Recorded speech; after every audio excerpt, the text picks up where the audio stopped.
Gloire à Jésus. Asseyez-vous. Asseyez-vous. Que Dieu vous bénisse. Je suis heureux de vous voir ce matin. Dieu qui a commencé cette œuvre dans chacune de vos vies va l'achever. N'inquiète pas, ne prends point égard à ce que le diable te dit. Crois ce que Dieu te dit. C'est ce qui est vrai et c'est ce qui va s'accomplir pour toi. Au nom de Jésus. Amen. Je rappelle que hier nous étions à notre séminaire bilan, suivi d'un dîner qui s'est très bien passé. Quels sont ceux qui étaient là? Vous avez aimé, non? Voilà. Ok, si vous avez aimé, acclamez le Seigneur. Ça va être ainsi, ça va être comme ça chaque année, chaque fin d'année. En tout cas, chaque début d'année, on va faire le point, le bilan, donner des perspectives et des orientations nouvelles. Et je crois que tout ce que nous avons dit, nous allons mettre ça en pratique. Ça va permettre à l'Église d'avancer. Je remercie aussi à Dr. Boudéen qui s'est chargé, en tout cas, d'encaisser. Ça s'est bien passé. Merci au couple Guadio. Merci à vous tous qui avez pris part à ce moment-là. En tout cas, c'était merveilleux. Que Dieu vous bénisse pour cela. Amen. Amen. On ne va pas être très loin aujourd'hui. On va finir, je l'espère, un peu plus tôt. Le thème de l'année, qui s'en souvient, c'est quoi? Dominer. Alléluia. Dominer, c'est un verbe. Dominer. C'est tout. Dominer, il y a combien de lettres dedans? C'est maintenant au côté. Depuis le premier, il faut voir la révélation. Il y a certains qui disent 6, 2, 17. C'est combien? Dans dominer, il y a 7 lettres. Le chiffre 7, ça vous dit quelque chose? Dans 2023, quand vous additionnez les chiffres composant l'année, ça fait quoi? Ça fait 7. 7, c'est la perfection, c'est le chiffre de l'accomplissement. Amen. Amen. Dieu a créé les cieux et la terre en 6 jours. Et la Bible dit que le 7e jour, quand il a fini le 6e jour, déjà même il a regardé, il a vu que ce qu'il avait fait était très bien. C'est parce que Dieu même est humble, sinon c'est exceptionnel, ça dépasse très bien. Alléluia. Il aurait pu dire c'est parfait. Je ne sais pas si c'est la langue française qui n'a pas bien traduit, mais dans mon truc, dans ma Bible, je crois Genèse 1 vers la fin là. Il dit, il a fait tout ce qu'il avait fait, il a vu que c'était très bien. C'est juste qu'en anglais on a dit c'est parfait. Voilà, Genèse chapitre 1, verset 31. Dieu vit tout ce qu'il avait fait et voici, cela était très bon. Ainsi, il eut un soir et il eut un matin, ce fut le 6e jour. Donc Genèse chapitre 2, verset 1. Ainsi fut achevé les cieux et la terre et toute leur armée. Dieu acheva au 7e jour son œuvre qu'il avait faite et il se reposa au 7e jour de toute son œuvre qu'il avait faite. Alléluia. À quel moment on se repose? On se repose lorsqu'on estime que le travail qu'on a fait a été très bien. Alléluia. On se repose pour bénéficier des fruits de nos efforts. Donc après avoir travaillé, on se repose pour consommer ou pour bénéficier les fruits de nos efforts. Donc le 7e jour, ou bien le chiffre 7, en cette année, tu vas dominer. Amen. Dans la domination, c'est le temps de récolter ce que tu as semé. Alléluia. Maintenant, ce que tu as semé là, ça dépend de toi. Qu'est-ce que tu as semé? Gloire à Jésus. Donc, on ne sait pas. Je pense que le Seigneur a inspiré notre Père. Il ne s'est pas compliqué pour dire dominer dans tel domaine, il dit dominer. C'est à toi de préciser là où tu veux dominer. C'est comme si on t'a signé un chèque à blanc. On met ton nom. On dit quoi? Je prends un nom qui n'est pas ici. Monsieur Tantan Pion. Vous êtes bénéficiaire de ce chèque. Donc, toi-même, tu mets le montant. Alléluia. Et tu as entendu que là où tu vas prendre l'argent, là, les ressources sont intarissables. Donc, si tu veux, si tu es très très modeste, que tu n'aimes pas les grandes choses, tu peux mettre 1 million. C'est ce que tu veux. Alléluia. Il y a d'autres qui vont dire 10 millions. Il y a d'autres qui vont dire 100 millions. Il y a d'autres qui vont dire 1000 milliards. Maintenant, c'est à toi de remplir, d'en dominer là. Qu'est-ce que tu veux obtenir? Est-ce que vous comprenez ce que je veux dire? Alléluia. Le thème de l'année, c'est dominer. La Bible nous donne des orientations à partir de Genèse chapitre 1, verset 26. Dominer sur les oiseaux du ciel. Donc, une domination aérienne. Dominer sur les poissons de la mer. La domination maritime ou aquatique. La mer commande toutes les autres eaux. Donc, même si c'est rivières, fleuves, tout ça, tu domines là-bas. Et dominer sur le bétail, sur les reptiles qui sont sur la terre. Donc, dominer sur la terre. La domination terrestre. Alléluia. Donc, voici les espaces de domination. Toi, tu peux choisir de dominer seulement sur la terre. C'est ton choix. Et on le respecte. Tu peux choisir de dominer sur la terre et sur les eaux. Ça aussi, c'est ce que tu veux. Quelqu'un peut dire, moi, je domine sur la terre, sur les eaux et dans les cieux. Ça aussi, c'est ce que tu as choisi. Alléluia. Et puis, il y a des domaines de domination. Tu peux dire, moi, je domine au niveau intellectuel. Tu peux choisir que ça. Tu peux dire, je domine en plus du niveau intellectuel, je domine au niveau politique. Tu peux dire, je domine dans le domaine économique. Je domine dans le domaine social. C'est toi qui vois. Alléluia. Donc, le thème est vaste. Tout dépend de qu'est-ce que tu veux dominer et où tu veux dominer. Et dans quel domaine tu veux dominer. Ça dépend de toi. On ne me suit pas très bien. Hein? Alléluia. Amen. Toi, tu veux dominer où? Et tu veux dominer dans quoi? La porte est ouverte pour toi. Les clés te sont données. Tout dépend de toi. Alléluia. Alléluia. Parce que nous sommes avec le chiffre 7 dans la perfection cette année 2023. Mais pas juste dominer cette année. Cette domination doit t'accompagner dans les 10 années à venir au nom de Jésus. Amen. Amen. Donc le sous-thème que nous allons voir brièvement ce matin, on ne domine pas comme ça. Donc il y a plusieurs aspects.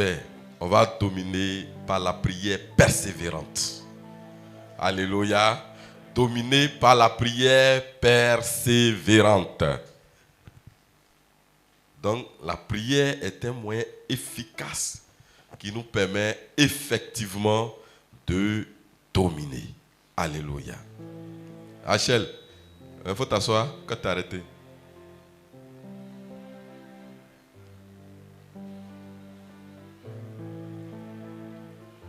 Gloire à Jésus.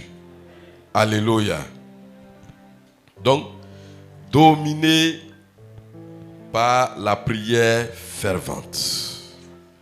Donc, la prière persévérante, c'est la même chose pratiquement. La prière persévérante. Donc, la prière est un moyen efficace. C'est quoi d'abord la prière? Je crois qu'on a déjà fait séminaire sur la prière. C'est un moyen par lequel nous échangeons avec Dieu. Donc la prière, c'est le moyen par lequel un croyant communique avec Dieu. Donc le fait de parler avec Dieu, c'est un dialogue. Ce n'est pas un monologue, je l'ai dit souvent ici. Donc quand tu parles à Dieu, Dieu te répond. En tout cas, arrange-toi pour qu'il te réponde. Parce que si tu vas saluer quelqu'un, tu dis bonjour. Tu as vu, non? Hier, tu as fait ça. Tu parles. Tu ne lui donnes même pas la possibilité de placer un seul mot. Il va dire, mais ça ne va pas trop. Donc, Dieu est une personne. Dieu écoute la prière. Alléluia. Dieu écoute la prière. Donc, pas quelqu'un qui est sourd. Et puis, nous, on est là, on parle. Lui, il ne nous parle pas aussi.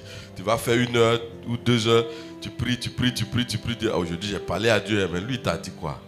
Alléluia. Donc Dieu parle. Dieu nous parle de plusieurs manières. Dieu nous parle par sa parole. Dieu nous parle au travers des personnes, par des visions, à travers la révélation de la parole de Dieu. Nous lisons la parole, ça prend un sens particulier pour nous. Dieu nous parle à travers les songes. Dieu parle. Dieu n'est pas sourd-muet. Il parle. Il entend et il parle. Alléluia. Alléluia. Donc par la prière, nous échangeons avec Dieu. Et donc pour aller loin, cette année 2023, chacun de nous doit s'engager à aimer la prière. Ce que le diable combat le plus dans la vie d'un chrétien, c'est sa vie de prière. Parce qu'il sait que quand tu ne pries plus, tu deviens une proie facile. Il peut faire de toi ce qu'il veut. Alléluia. Tu chantes, c'est vrai, mais il faut aussi prier. Certains disent que prier, chanter, c'est prier 2 fois. Bon, je ne sais pas trop où ils ont vu ça, mais quand on chante, il faut aussi prier. Pour que ton ministère même de chant soit affermi, il faut que tu sois quelqu'un de prière. Alléluia. C'est pourquoi cette année, on va avoir des moments de prière. Des temps intenses de prière. Ceux qui n'aiment pas la prière, il ne faut pas se blaguer. Ils veulent juste quelques bénédictions de Dieu, ils n'aiment pas Dieu. Tu as bien compris. Les gens qui n'aiment pas prier ne sont pas des gens qui aiment Dieu. Parce que quand tu aimes une personne, tu aimes passer du temps avec cette personne. Donc prier, c'est aimer passer du temps avec Dieu. C'est aimer échanger avec lui. Donc quelqu'un qu'on n'aime pas, te dit oui, bonjour. Bonjour papa, oui, ma scolarité. Et puis c'est fini. On se retrouve l'année prochaine. On a payé. Tu ne l'aimes pas. C'est juste pour qu'on te donne l'argent pour payer ta scolarité. Alléluia. Papa, bonjour, comment ça va? Tu t'es bien réveillé? Ça va sur toi? Cette année, tes affaires, ton travail, ça se passe bien? Tu passes du temps avec lui. C'est différent de celui qui ne vient à toi que lorsqu'il a un besoin. Alléluia. Est-ce que vous allez apprécier de tels enfants? Tu sais que bon, a besoin de toi. Mais on ne vient pas à Dieu parce qu'on a un besoin. On vient parce que c'est notre papa et parce qu'il est bon et parce qu'il nous aime. Donc on doit aimer sa présence. C'est-à-dire que quand on aime la présence de Dieu, il y a des choses même que nous ne demandons pas. Il connaît nos besoins. Alléluia. Dans une relation, quand vous êtes toujours en train de demander, à un moment donné, l'autre, il est un peu frustré. Il dit voilà, ça c'est une relation par intérêt. Ne cherchons pas Dieu par intérêt. Ne venons pas à Dieu parce qu'on veut forcément qu'il nous guérisse ou on veut forcément que notre situation financière change. Quand ça va changer, quand c'est comme ça, là, si ça change, tu vas abandonner Dieu. Et donc, quand c'est comme ça, tu parles aussi, fais comme s'il n'entend pas. Parce qu'il ne veut pas te perdre, il veut que tu sois toujours à lui. Alléluia. Alléluia. Donc la prière a des bienfaits pour nous en tant que chrétiens, en tant que croyants. La prière est un socle important. On doit aimer prier. Certains vont dire, bon, je ne sais pas prier. On va faire des groupes de prière. Il faut que tu t'insères dedans. Il faut que tu t'engages parce que tout ça, pour pouvoir dominer, il faut que tu aies une vie de prière. Il faut que tu sois discipliné dans la prière. Chaque matin, je ne sais pas à quelle heure tu te réveilles. Il y a un ennemi coriace de la prière, c'est le sommeil. D'ailleurs, quand ils ouvrent leur Bible net et puis ils parlent, ils commencent à dormir. C'est le diable qui fait ça, c'est pas normal. Alléluia. Tu te lèves à 5 heures avant pour posséder le jour. C'est là le sommeil est doux. Mais tu dois faire violence sur toi. Parce que tu sais ce que tu vas gagner derrière. Alléluia. Tu dors, c'est vrai, mais bon, quand tu te réveilles, tu vois que les gens ont déjà miné le terrain. Tu dois déjà, dès l'aurore, posséder le jour. Et tu dois dominer par la prière. La prière ouvre la porte à tout. Alléluia. Même la sanctification, c'est la prière. Alléluia. Tu as fait délivrance. Les pasteurs t'ont imposé les mains jusqu'à tu es devenu chauve. Sa situation ne change pas là. Il faut fléchir tes genoux. Alléluia. Vous voulez voir le passage? 1 Timothée chapitre 4, verset 5. On peut mettre ça au tableau. Enfin à l'écran. 1 Timothée 4, verset 5. Ok, bon, on peut mettre le verset 4 pour voir. Verset 4. Car tout ce que Dieu a créé est bon et rien ne doit être rejeté, pourvu qu'on le prenne avec action de grâce. Parce que tout est sanctifié par la parole de Dieu et par la prière. Amen. Donc nos vies, nos actes, tout est sanctifié par la parole de Dieu et la prière. Mais en réalité, on n'avait pas besoin de dire par la parole de Dieu. On aurait pu dire par la prière parce que la parole est le langage de Dieu. Alléluia. Donc quand on prie, on s'appuie sur la parole de Dieu.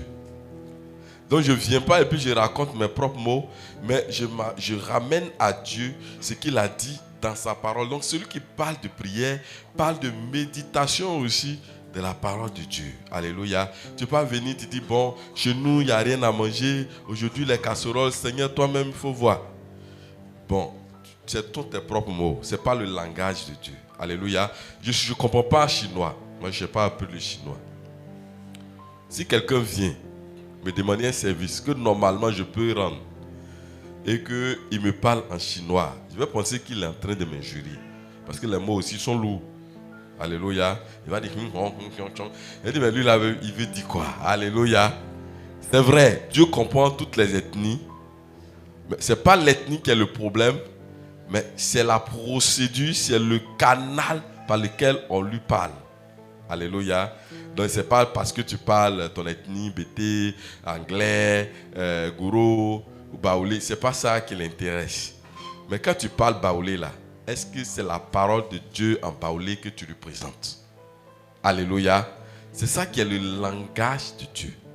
Le langage qu'il comprend, c'est le langage inspiré de sa parole. C'est pourquoi Timothée, dans 1 Timothée ici, on nous dit, Timothée 4, 5, que tout est sanctifié par la parole de Dieu et par la prière. Donc par la prière, nous donnons à Dieu sa propre parole et il accomplit les choses au travers de nos vies. Amen. Donc par la prière, nous avons la réponse à tout. Donc si vous voulez, la prière répond à tout. Deuxièmement, la prière répond à tout. La prière répond à tout. On peut voir ça dans Matthieu chapitre 21, verset 22. La prière répond à tout. Donc je ne sais pas quelle situation tu traverses qui est difficile, mais par la prière, tu peux dépasser cela. Le problème, c'est que quand nous traversons des moments compliqués, nous sommes tellement, déséquilibrés qu'on ne prend pas la peine de prier. On cherche des solutions par des conseils humains. Alléluia. Le premier réflexe pour nous, ce n'est pas de fléchir genoux et de prier. On préfère appeler un ami. Tu as vu la situation, j'ai vu là. Tu as vu mon mari, comment il s'est comporté. Ou bien ma femme, ce qu'elle a fait. Alors que Dieu a une solution bien meilleure pour nous que nous obtenons par la prière. Donc Matthieu 21, 22 dit ceci. Tout ce que vous demanderez avec foi par la prière, vous le recevrez. Amen. Ici encore, on ajoute un autre mot. Par la foi, que nous avons vu aussi. Donc par la prière, vous le recevrez. Donc la prière, tout ce qu'on reçoit de Dieu, c'est par la prière. Alléluia. Donc cette année, si tu comprends ces rudiments, que tu les mets vraiment en pratique, peut-être que tu ne priais pas bien, mais tu vas apprendre à prier. Alléluia. Pour que tu puisses recevoir afin que ta joie soit parfaite. Il faut dire Amen. Donc la prière, en réalité, troisièmement, si vous voulez, la prière persévérante nous permet de lever toutes sortes d'obstacles. Que ce soit la maladie, que ce soit le blocage, je ne sais pas, financier, le chômage, que si tu veux qu'on te fasse justice, tout ça, c'est pas la prière persévérante. La prière persévérante, la prière déterminante. On peut voir ça dans Jacques chapitre 5, à partir du verset 15. Jacques chapitre 5, à partir du verset 15. Jacques 5, verset 15. La prière de la foi sauvera le malade. Et le Seigneur le relèvera. Et s'il a commis des péchés, il lui sera pardonné. Non seulement par la prière, tu es guéri, tu es relevé de la mort spirituelle. Par la prière aussi, tu es pardonné tes péchés. Verset 16. Confessez donc vos péchés les uns aux autres et priez les uns pour les autres afin que vous soyez guéris. La prière fervente du juste a une grande, on a mis efficace, mais je crois que c'est une erreur, une grande efficacité. Dans la langue française, on ne peut pas dire une grande efficace. Donc, une grande efficacité. Donc, la prière fervente, la prière persévérante, la prière déterminante du juste alléluia, a une grande efficacité. En d'autres termes, la prière qui n'a pas d'efficacité, c'est celle qui vient de quelqu'un qui n'est pas juste. Il ne faut pas avoir peur, tu es juste. Alléluia. Tu es juste à partir du moment où tu as accepté Jésus-Christ comme ton Seigneur et ton Sauveur. Le reste, c'est vrai, de temps en temps tu tombes, mais accroche-toi à Jésus et demande-lui de t'aider. Tu es injuste. Tu es une juste. Alléluia. Et ta prière fervente. Donc la prière, ça dit que tu as prié pour quelque chose aujourd'hui, tu n'as pas eu. Insiste jusqu'à ce que tu vois le résultat. Alléluia. Quelquefois on se lasse, on dit bon, j'ai prié pour ça, il n'y a pas eu, c'est que Dieu n'est pas dedans. Non, qui t'a dit ça? Il faut persévérer. Tu sais que c'est conforme à la volonté de Dieu. Les bonnes choses ne s'obtiennent pas facilement. Je l'ai toujours dit, on ne trouve pas l'or à la surface de la terre. Pourtant, il y a plein de cailloux sur la terre. Les cailloux n'ont pas de valeur. Amen. Pour avoir 1000 francs, tu vas ramasser les graviers, là, ceux qui se promènent là. Tu vas faire peut-être 3 tours de brouette avant d'avoir peut-être 1000 francs, 1500. Parce que ça n'a pas de valeur. Alléluia. Par contre, l'or a de la valeur. Hein, pendant qu'on priait, j'avais dit le kilo d'or, qu'on priait en ligne là, le kilo d'or en Côte d'Ivoire aujourd'hui fait au moins 36 millions de francs CFA. Certains même qui vont vivre et vont mourir, ils ne vont jamais attraper 36 millions. Ça ne sera pas ton cas au nom de Jésus. 1 kilo seulement. Parce qu'on ne trouve pas l'or facilement. Alléluia. Alléluia. Donc, ce pourquoi tu pries, tu n'as pas encore eu le résultat, c'est une chose excellente. Parce que c'est merveilleux. Tu n'obtiens pas facilement. Tu auras des attaques. L'ennemi va t'attaquer. Ce sera trop facile que tu sois heureux facilement comme ça. Ce qui est facile, on ne prend pas ça au sérieux. Même prenons les concours. Hein? Les concours, tout le monde peut avoir, où on prend 1000, 1500, tu travailles avec qui te respecte. Mais les concours où on prend 15 ou 10 personnes, vous voyez? Alléluia. Voilà, c'est pas la même chose. Que Dieu vous bénisse. Donc il faut persévérer, il faut persévérer. Si tu as prié, tu n'as pas eu la réponse aujourd'hui, demain prie encore. Après demain prie encore. Le surlendemain prie encore pour la même chose. C'est pas grave. Même si tu répètes, tu dis Seigneur mon sujet, je n'ai pas oublié, je répète mon affaire là. Tu vas voir un matin, Dieu va t'exaucer. Jésus lui-même, il a donné des exemples dans la Bible. On prend Luc chapitre 18. La parabole du juge inique. Luc chapitre 18, je crois que ça part du verset 5. Verset 5. Bon, on va prendre verset 4 alors. Ok, on va aller au verset. On va monter encore. Verset. Voilà, ok, c'est bon. Juge 18, verset 3. Il y avait aussi dans cette ville. Bon, verset 2. C'est un peu long, mais on va lire juste pour comprendre. Il dit, il y avait dans une ville un juge, c'est Jésus qui parle, qui ne craignait point Dieu et qui n'avait d'égard pour personne. Un juge a d'abord beaucoup de pouvoir. Le juge peut prendre une décision, ça peut mettre ta fortune en danger, ton patrimoine.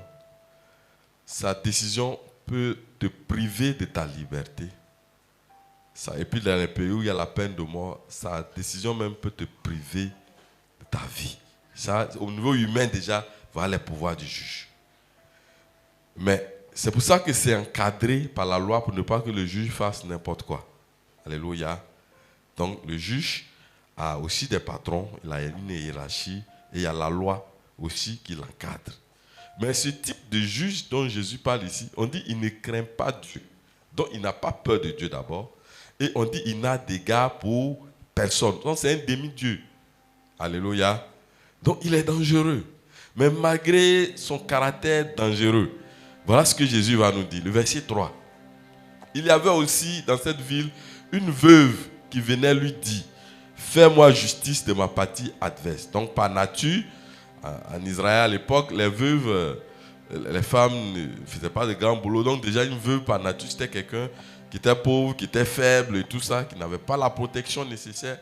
Mais en face de quelqu'un qui est un demi-dieu, il y a une veuve qui n'a aucun pouvoir, qui est faible. Et on dit ceci, on poursuit.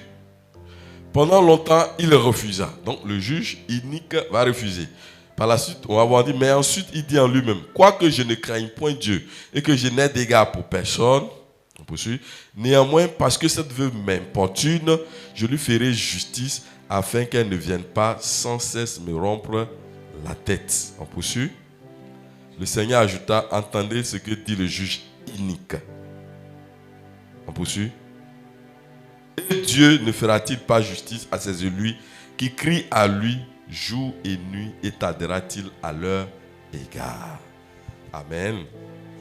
Donc, si tu es trop fâché puis ton problème, il faut même plus dormir. Prie jour et nuit. Alléluia. Moi, je me dis quelquefois, les gens qui n'aiment pas prier là, ils n'ont pas encore connu une situation compliquée. C'est pas, ça va encore un peu chez toi.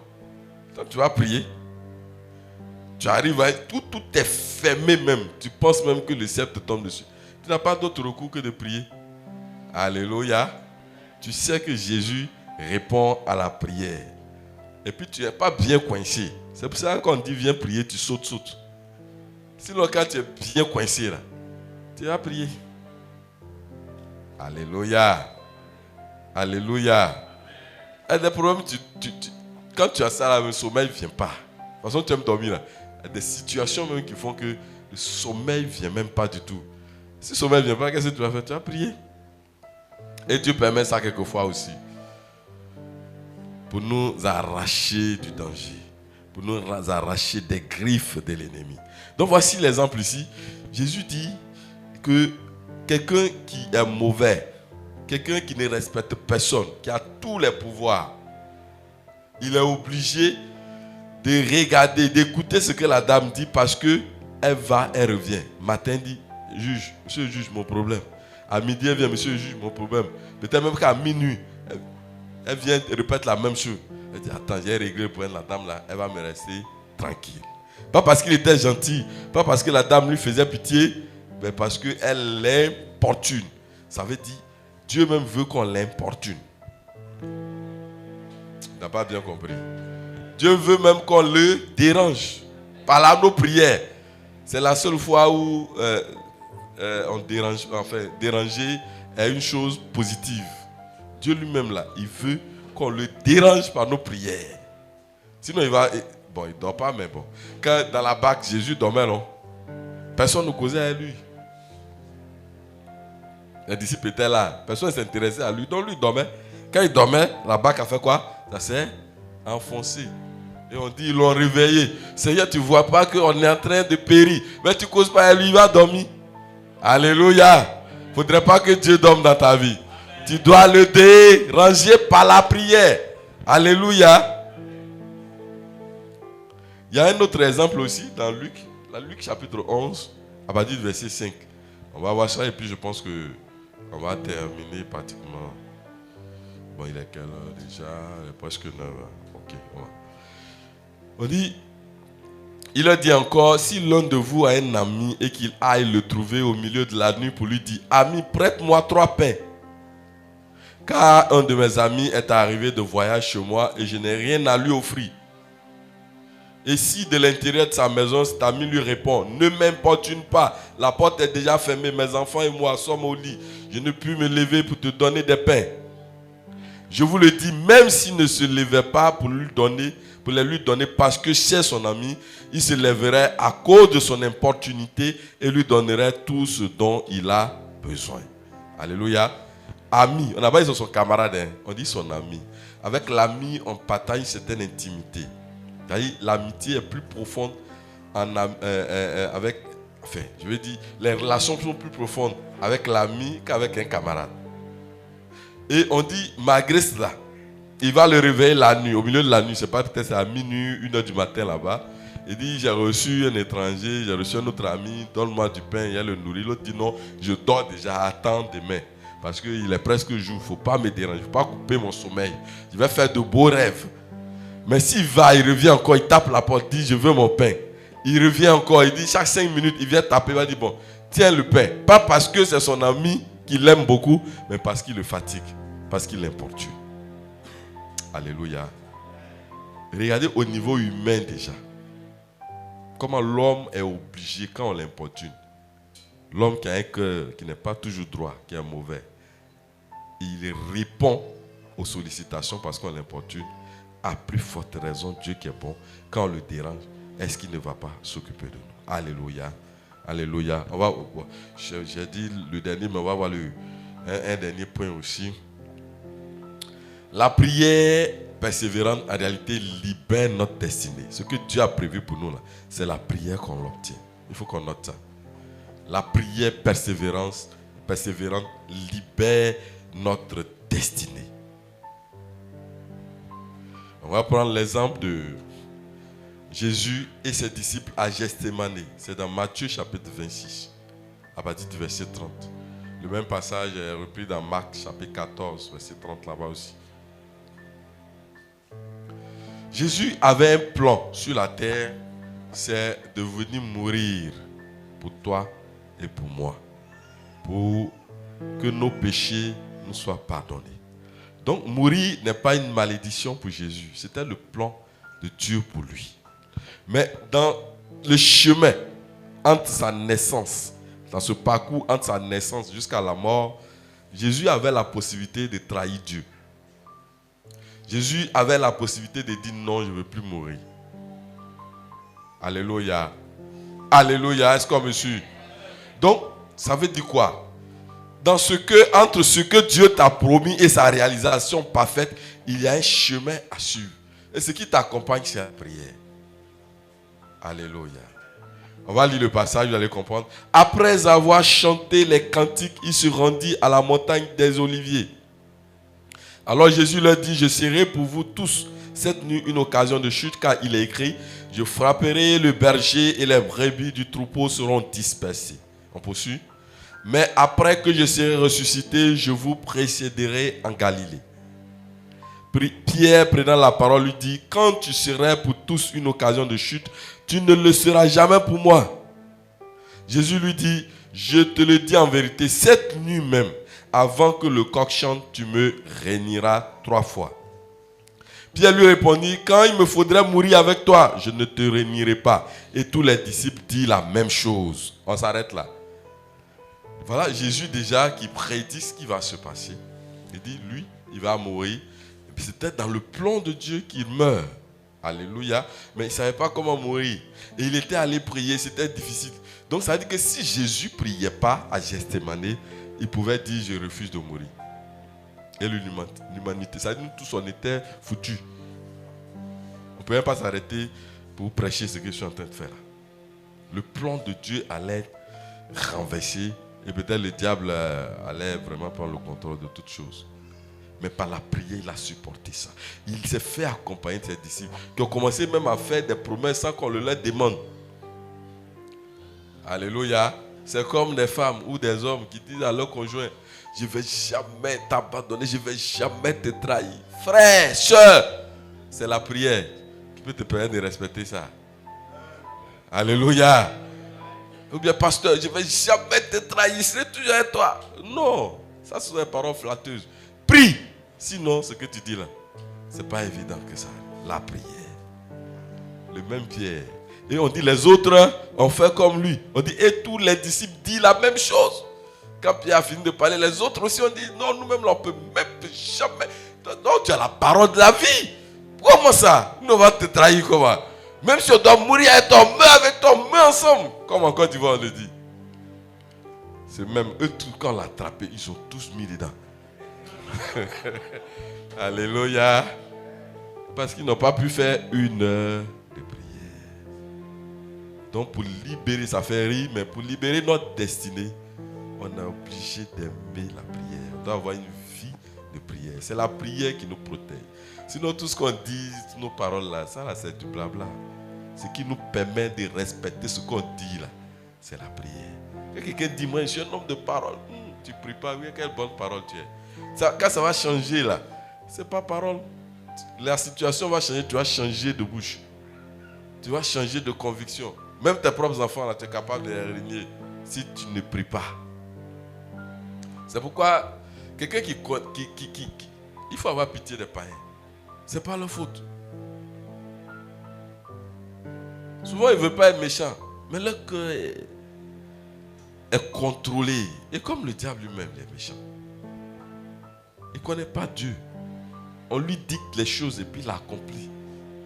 Parce qu'il ne sait pas ce qu'on appelle prier. Alléluia. Que Dieu nous aide. Et Jésus a triomphé de Gethsémani. Il a triomphé de la croix. Et son œuvre achevée nous donne la paix, nous donne la sécurité, nous donne le salut de notre âme et nous garantit la victoire sur toutes les œuvres de l'ennemi. On va se lever, on va prier. On va prier pour que cette année, on va poursuivre durant tout ce mois, on va parler de prière. Tout ce qui va passer peut-être après moi, on va parler de l'importance de la prière. Tu vas dire à Dieu de te donner la force d'aimer la prière. D'aimer prier, d'aimer la présence de Dieu, de prier parce que c'est la clé fondamentale pour dominer. Et parce que tu dois dominer, prie maintenant. Demande à Dieu de t'ouvrir une porte pour la prière.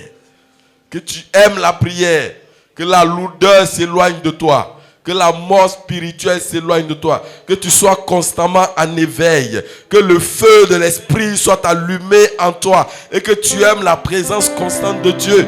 Par la prière. Que tu échanges avec Dieu. Que tu parles à Dieu qui te réponde. C'est ça le sens de la prière. Cette année, tu veux changer de vie. Tu veux aimer la prière. Tu veux prendre des temps de jeûne. Toi-même, pour prier, au moins dans la semaine. Prends 1 jour, 2 jours. Dis Seigneur, je te consacre ces jours. Je veux prier, même si je ne sais pas ce pourquoi je veux prier. Je viens dans ta présence. Tu vas mettre les mots qu'il faut dans ma bouche. Même l'essentiel pour moi, c'est d'être dans ta présence. Une vie de prière. Seigneur, merci de communiquer une vie de prière à tes enfants. En cette année 2023, nous voulons être une église réveillée, une église de prière, une église solide, une église affermie, une église qui aime prier, une église qui aime, Seigneur, être en connexion avec ta pensée.